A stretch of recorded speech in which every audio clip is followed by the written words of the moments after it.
He's into exponential technologies at Singularity University. As a senior engineer manager, he's overseeing the development of internal productivity systems and open source projects at Apple. Please welcome Tomer Doron.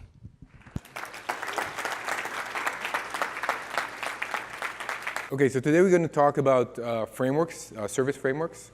I'll start with a question. How many of you have ever built a product from scratch? So completely, new editor, kind of like blank editor, new product, starting from scratch. Anybody? Okay, pretty good. And how many of you that did this without any dependencies? So no third-party libraries, no open source, code. Okay, a few. Interesting. So you can go because this may not be interesting to you. But the rest of you, we're going to talk about how to build frameworks and how to design frameworks, which is kind of like what I do for Apple. We'll start with a few definitions. So what are frameworks? Typically, these are a collection of these reusable components, abstractions that help us basically focus on the product we want to build instead of what we consider a commodity. People use frameworks for multiple reasons. One is they don't want to reinvent the wheel, right? For example, a simple example would be if you're building a website, you want to focus on the content of the website. You don't want to focus on how maybe those HTML pages are then encoded into bytes over the wire, right? That's not interesting. Somebody have already solved this. And you want to rely on their knowledge. You want to rely on the products that they build in order to do that because they're in good quality and they've tested and all that good stuff. It's kind of like why we use open source, right?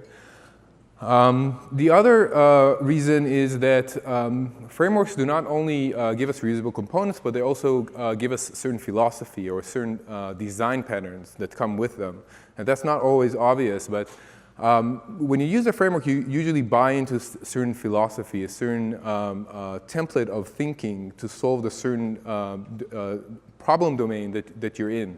A good example of that could be like the MVC design pattern, model view controller. A lot of UI design, a lot of service design follows this pattern.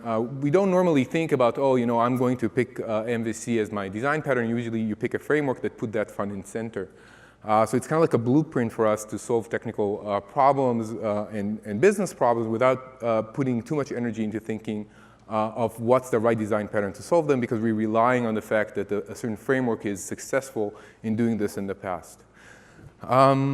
The other term I want to talk about here is entropy. Entropy is obviously not a technical term. Entropy comes from thermodynamics, if I remember correctly, and basically it's this flow from order to disorder. We have these structures in nature that there's certain pressures that put upon them, whether it's time, whether it's heat, whether it's or temperature, whether it's other factors that basically over time we have this drift from order to disorder. And in my mind, there's very similar phenomena in software development, right? When we set out to create a new project or a new product, we usually look at the business requirements, right? And we also look at the technical landscape, and we kind of like pick the frameworks and we pick the tools that make sense to us at that point of time to build a product with. But what happens is that over time, the reality changes, right? Obviously, business requirements change, so we have to evolve our product, but also the technical reality changes. You may have started with maybe an RDBMS database because it made sense for the scale of product you're building, but as the company grew, you may want to look into larger, more distributed databases. So how do you do that, right? Or another example is, in the old days, we used to do web pages that were rendered on the server side, right? Because we only had browsers, but now we have all these clients, so we want to go API first. How do we transition our products from one wave of technology to another? A more modern example could be, today we think about the web as request-response cycles, but there's a new wave of streaming, right? We're going to stream data to the clients. The clients are smarter, the bandwidth is bigger, and we can do more with bidirectional streams. So, you know, how do we now transition our products that were built with frameworks that had, you know, one thing in mind to these new technical requirements? So for us as frameworks designers and framework developers, you know, we try to think about that when we design our software, and that's one of the biggest challenges we have is how to deal with entropy. How do we deal with the unknown unknowns, right? How do we build a software that can age well and can evolve with time? And from here, I want to transition to talk a little bit about Apple's reality. Apple obviously is subject to the same entropy that you know, any other shop is subject to. But it's unique because of you know, its nature, and I want to talk about that a little bit. First of all, I want to talk about scale. That's probably the you know, Apple is unique in that sense. There's more large companies like Apple, but very few. We have to deal with first the scale of the company, and I'm talking from the standpoint of a frameworks developer. We have, you know, tens of thousands of engineers that work at Apple. We know, you know, a fraction of them. They are in over thousands of teams, thousands of offices all over the world. Information flow is not trivial in that context. You know, how do we tell people that, you know, we thought about some problem domain and we have this new library or new technology that could be useful for them if we don't even know these people, right? If there's no real communication channels, I can try to send an Apple you know, Apple-wide email, but I'm probably going to get fired for that, right? That's not the way it works. It's a big company. The other scalability aspect is the product. When we build frameworks and libraries for Apple, it's not enough for them to be you know, nice API, awesome kind of to use, but they also have to be able to take traffic at Apple scale. And when you think about that, we have services that park millions of connections because they have to send or stream data to devices, and obviously, you know, we sell a lot of devices. So those are interesting aspects. The other aspect, which is not always clear to people, is that Apple has very diverse needs. If, you know, I work on the services side of Apple, and you know, the major groups that you know about are like the iTunes and the iCloud and the Maps and the Siri.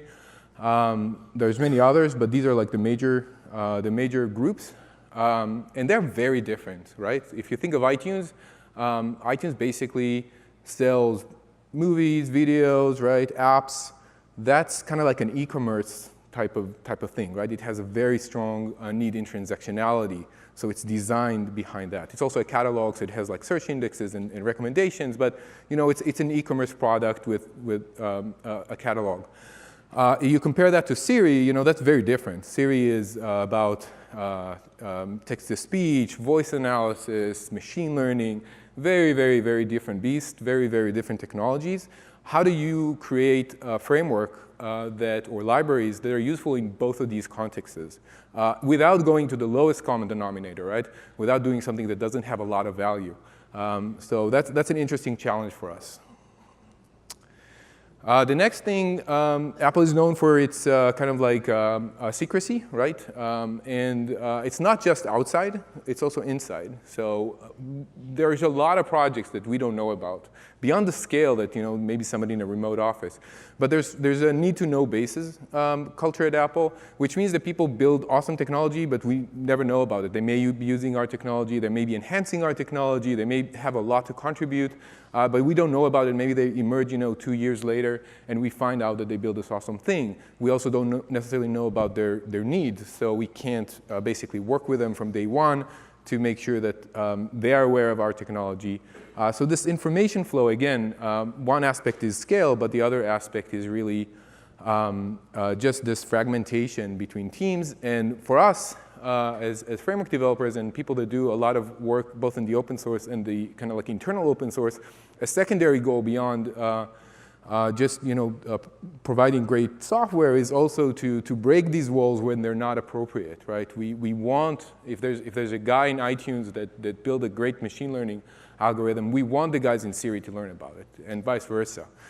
We want to be able at the infrastructure level to share, to collaborate, to have some transparency, and then keep the secret things secret, that's fine, but at least the shared infrastructure, we want to share it as much as possible. So that's a secondary goal for us. The other aspect of Apple, which is interesting, is that Apple has been around for a very long time. We have technologies that are 30 years old. They go back to Next days. If you're familiar with Objective-C, if you're familiar with web objects, these are technologies that go back to those days and are still used at Apple. Objective-C specifically is also used by users at Apple, or users of Apple technologies. So when we design frameworks, one of the interesting aspects is not just looking forward, right? We can't only think about the cutting edge, but we also want to make sure we're interoperable with the older technologies. We also want to learn from these older technologies. There's a reason why they survived 30 years. They're very good. There's a lot to learn from them. So as we go forward, we always look backward, and that's a unique situation. A good example of that is Swift, which is interoperable with Objective-C, but there's others. And the last point I want to make about Apple is about freedom and creativity. Apple is an interesting place in that sense. There is nobody walking around with the architect T-shirt or the CTO hat or whatever. We don't need to get on CTO office good side to try things and to experiment with technologies. There's a lot of organic engineering. It's a very engineering-focused organization. And engineers try different things. And that's great because it creates this creative juice and it creates this healthy, even competition between teams to do awesome things. And then the good ideas survive and they're successful. And some of them even go out of Apple into the open source, and some of them die. But that's normal, right? That's how open source works, and this is also how Apple works in our domain. It makes our life obviously more difficult and more challenging because we can't just say, okay, everybody has to use whatever, right? Kubernetes or Mesos or this Java library or that programming language. We don't have that authority. We have to do a great job. We have to build awesome products that people will want to use. And that's an interesting challenge for us. It's a challenge we know from the open source, but we deal with it the same way internally too.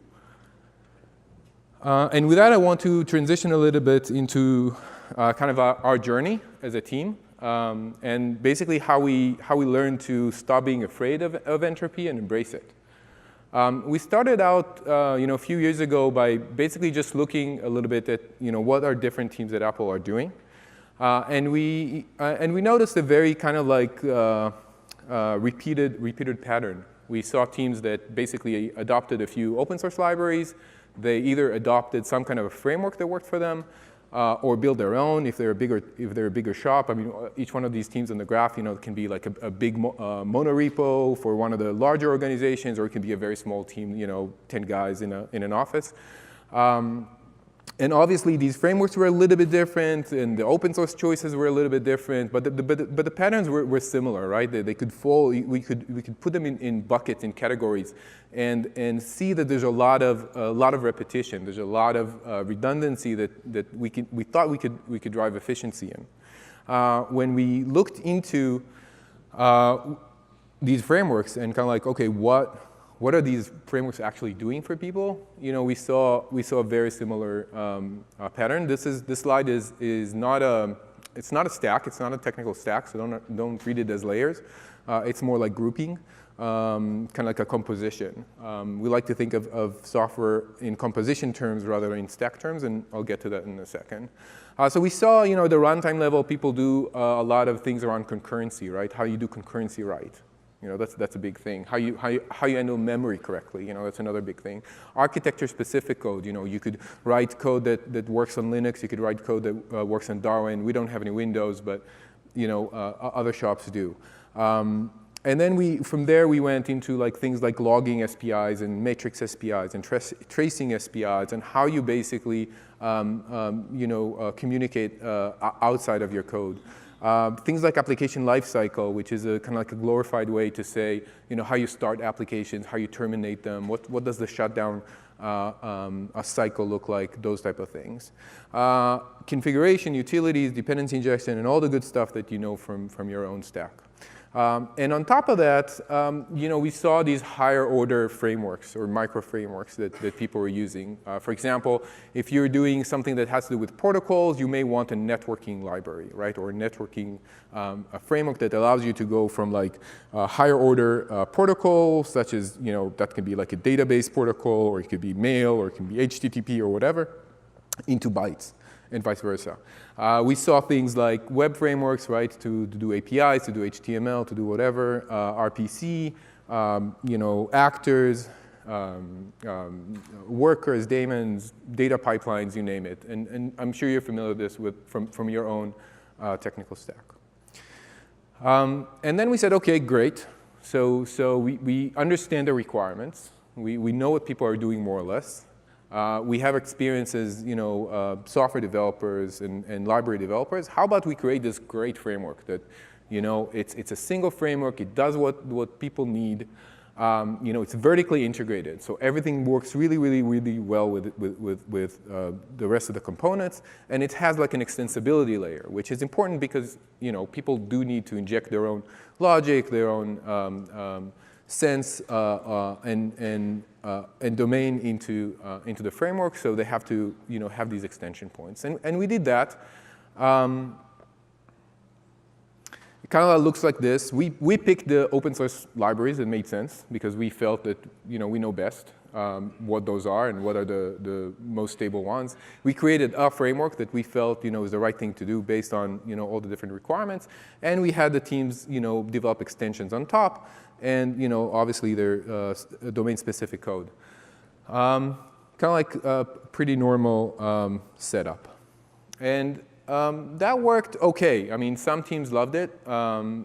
It was simple to reason about, which is a good advantage, right? When you give people a framework or a library, their ability to reason about what's going on, the fact that it's not a black box, is very important. It gave us a lot of control because we had less bugs, because we had control over the code base. And the problem with that, though, is we fell into the trap of like one size fit all. And when you do something that is a one-size-fits-all, you can choose between three options in my book.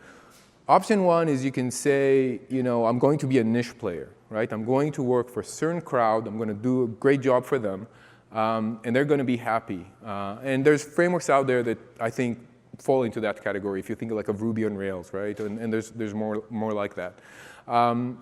Or you can say, I'm going to aim for the lowest common denominator, which puts in question the amount of value that you can bring, right? You can't do too much for your teams if you're going so low. Or you can say yes to everything, right? Every time somebody comes and say, oh, but I really need this feature, you go in and you throw it in the bucket, right? And then what you end up is a bloatware, right? And everybody runs away, and you lost the battle. So it didn't really work. So we went back to the drawing board, and we asked ourselves, OK, well, what do we do next? What's the next iteration look like? And we came up with this kind of like building blocks type of strategy, where we basically create these reusable components that people can compose together. So instead of like giving it vertically integrated, we say, we're not going to glue it for them. We're not going to even give them instructions. We're going to put our opinions aside. We're just going to give them all these building blocks. They're smart engineers. They're adults. They can put it together themselves. So we took this diagram that we saw before, and we further broke it down into like these really well-defined building blocks, kind of like the Lego thinking, right? And it looked like this, right? There's a bunch of open source things that we either maintain, or open source libraries that we think are good, or open source libraries that teams pick up on their own. There's a lot of in-house stuff, which is maybe Apple specific, or maybe it's stuff that we felt that the open source doesn't do well enough. So we build our own, and teams were basically building their modules on top of that to various degrees of success.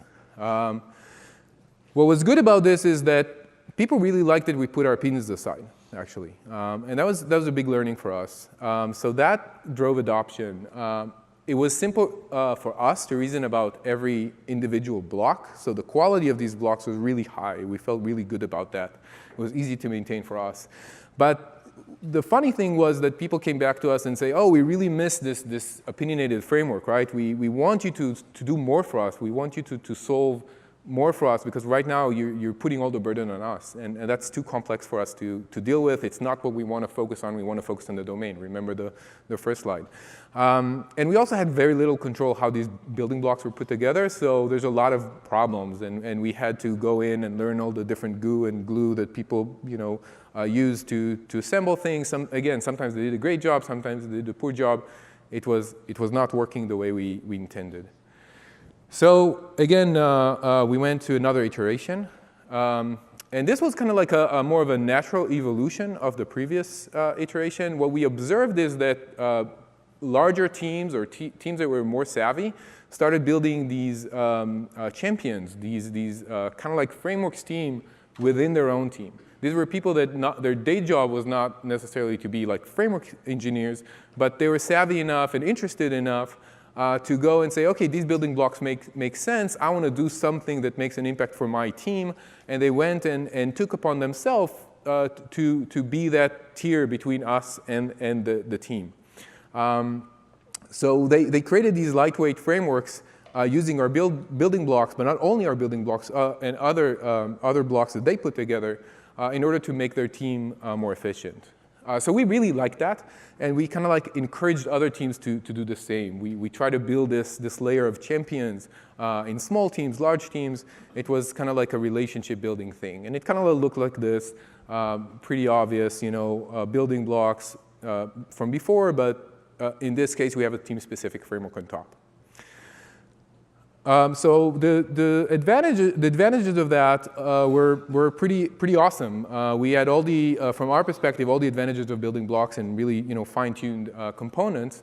But the users got opinionated frameworks that are kind of like tailor-made for their needs. So that worked really well for them.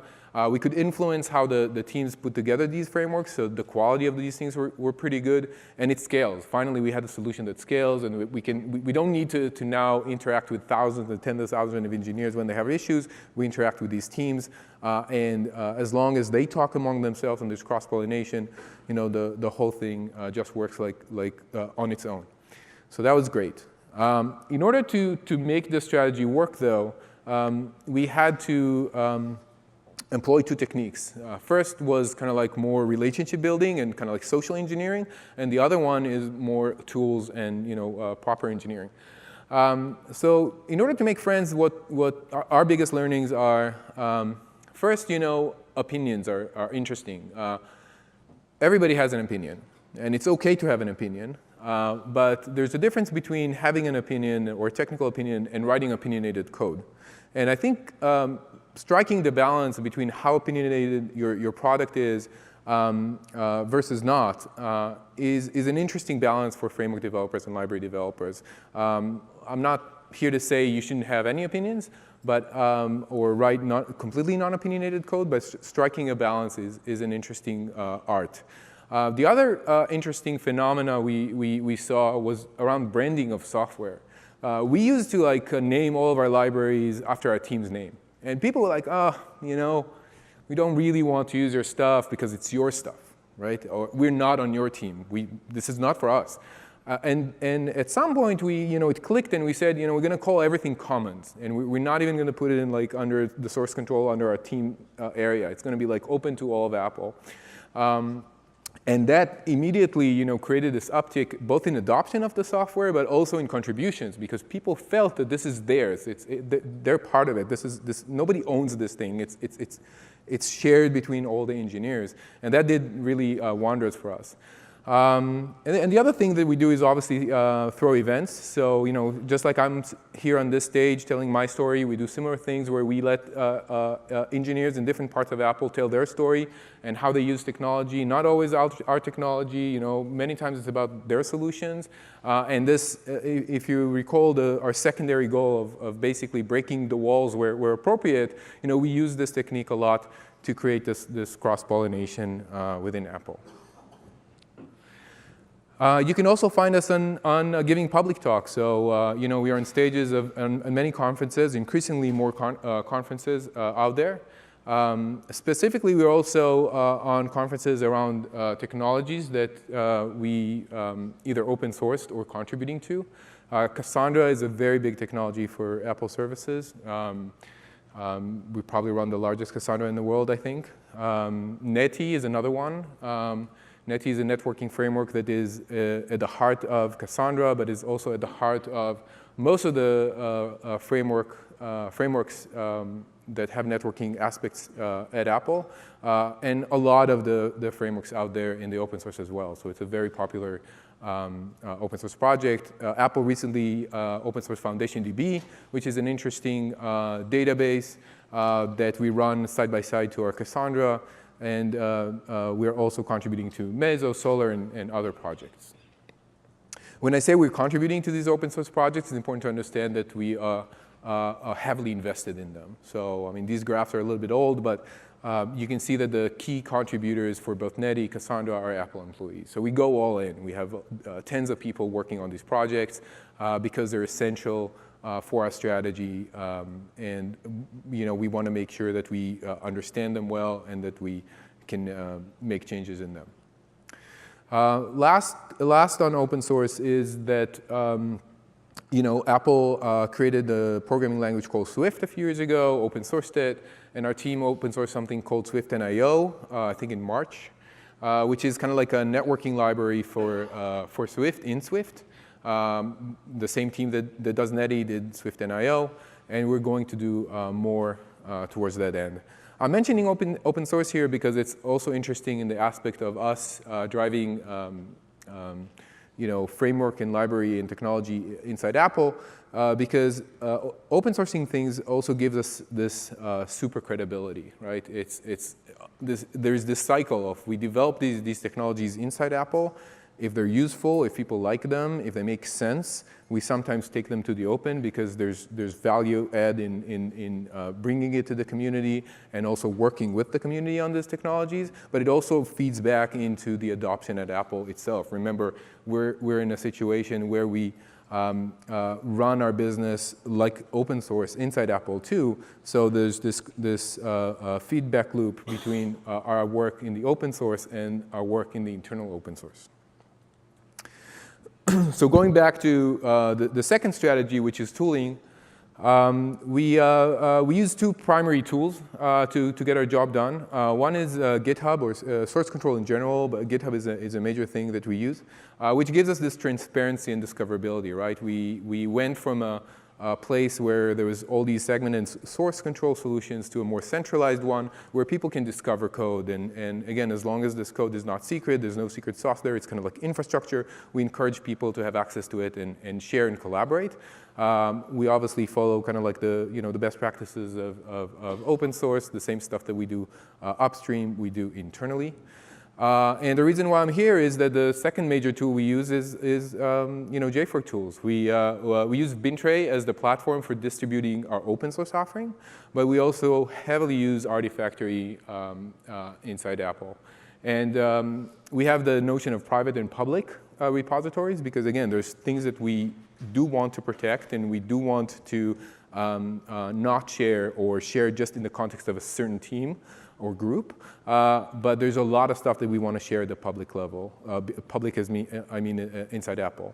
So these are public repositories in Artifactory, and we made the conscious choice of running Artifactory in a centralized way. And there was a reason for that, which is we wanted everybody to be able to go to some URL, whatever it is, artifactory.apple.com, and be able to see and get and download and discover work that is done all over Apple. We didn't want people to have to remember that, oh, there's this 16 Artifactories all over the place and remember those URLs and kind of like reason about that. We really wanted a centralized place, which is kind of like a place for collaboration. And in order to do that, we had to scale Artifactory up. And I want to share a little bit of numbers of what that looks like to run Artifactory at scale, at least for us. First of all, we use Artifactory for different things, not just libraries and frameworks. So it's not just about sharing jars and gems and things of that sort, but we also use it to publish our applications, Docker containers, so everything is in Artifactory. We have millions of artifacts, I think over 10 million artifacts in Artifactory, and we have hundreds of terabytes of elastic storage. And this is an opportunity to say thank you to the JFrog team that really worked hard with us to create a solution that is completely elastic at the storage level. This is something that we wanted to get rid of the NFS layer because it's not kind of like how we scale across data centers. And JFrog did a lot of interesting work around hashing into our very specific bucket structure and all those things. And that was really a critical piece of making Artifactory work at scale at Apple. In addition to that, we do all kind of caching, in tens of data centers, and whether it's replication, whether it's other caching techniques in different geographies, because we have to get these artifacts very close to where they're going to run, because we want the deployments to be fast, right?